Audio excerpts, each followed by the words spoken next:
കർത്താവേ, ദൂരദേശങ്ങളിൽ താമസിക്കുന്നവരെ, അവരുടെ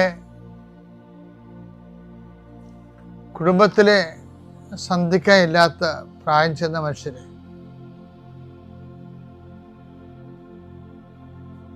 അവരുടെ ന്യായമായ ദുഃഖങ്ങളെ സംബന്ധിച്ച് പ്രാർത്ഥിക്കുന്നു. ഈ ദിവസങ്ങളിൽ അങ്ങനെ കുറേ വിഷയങ്ങളെ കണ്ടു. ജീവിക്കാൻ വേണ്ടി അവർക്ക് പോകാതിരിക്കാനും പറ്റത്തില്ല. പോയതിൻ്റെ പേരിൽ കൂടപ്പിറപ്പുകളും കുഞ്ഞുങ്ങളും ഒക്കെ വേദനിക്കുകയും ചെയ്യണം.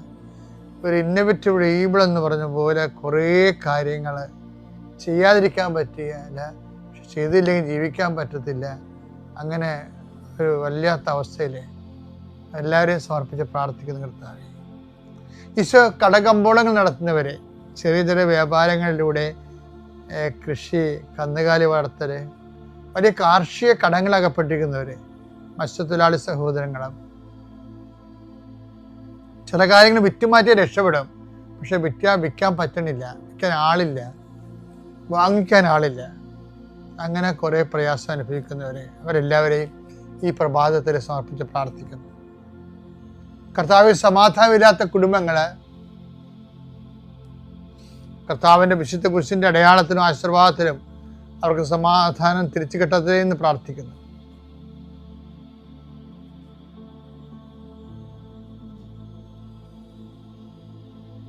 എൻ്റെ കർത്താവിൻ്റെ ഉന്നതമായ നാമത്തിൽ കുരിശിൻ്റെ അടയാളം നിങ്ങളെ ആശീർവദിക്കുന്നു. ഭൂമി തരം മാറ്റാൻ ആഗ്രഹിക്കുന്നവരെ, ചെയ്ത് കിട്ടാത്തതിൻ്റെ പേരിൽ വീടോ ലോണോ ഒന്നും ചെയ്യാൻ പറ്റാത്തവർ, ലോൺ ലഭിക്കാത്തവർ, വിദ്യാഭ്യാസ ലോൺ ലഭിക്കാത്തവർ, കടങ്ങൾ പരിഹരിക്കാനാവാത്ത പറ്റാത്ത ഇതെല്ലാം പോംവഴികൾ, ജപ്തി നടപടി നേരിടുന്നവർ, കർത്താവെ അങ്ങ് വിചാരിച്ചതെല്ലാം പരിഹരിക്കാൻ കഴിയും. കർത്താവെ നിന്റെ ഉന്നതമായ നാമത്തിന് സ്വസ്ഥം ചെയ്യും. കർത്താവെ നിന്റെ വിശുദ്ധ പൗരോഹിത്യത്തെ മഹത്വപ്പെടുത്തണമേ എന്ന് പ്രാർത്ഥിക്കുന്നു. ടെസ്റ്റും ഇൻ്റർവ്യൂ എഴുതിയിട്ടുള്ളവരെ, റിസൾട്ട് പ്രതീക്ഷിക്കുന്നവരെ, നൈപുണ്യ പരീക്ഷകൾ, യോഗ്യതാ പരീക്ഷകൾ, അതിൻ്റെ റിസൾട്ട് കിട്ടിയിട്ട് വേണം അടുത്ത കാര്യങ്ങൾ നിർവഹിക്കാൻ വേണ്ടി.